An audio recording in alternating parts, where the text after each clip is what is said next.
hands down, probably one of the toughest days of our life. Just sitting in that environment, still not understanding what autism is. She said, "Thank you for coming. Colin is moderate to severe on the autism spectrum." I'll never forget, I heard God say, "You know how highly I think of you by the magnitude of your challenge. But I need something. I need something to stand on." And he sent me to Daniel 1:4.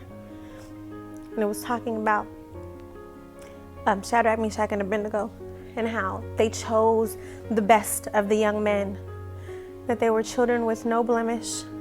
He said, "Colin is a child with no blemish, but he is highly favored. He is skillful in all wisdom. He is cunning in knowledge. He understands science, and he will stand in the king's palace."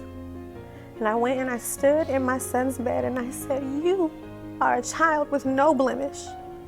You are highly favored. You are skillful in all wisdom. You are cunning in knowledge.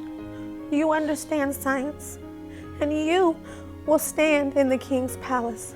That is God's promise. And there is no diagnosis that is greater than God's promise. 3.5 million people have autism or on the spectrum. And if you equate that to the size of a city, that would be the third largest city in our country. 1% of churches in our country have a special needs department. That's crazy. We have to do something. We have to be diligent. We have to fight for this. We have to support one another. We're on the front line, so we just encourage other families to come forward. Men support your wives support your men, families support your families, and we're going to beat this.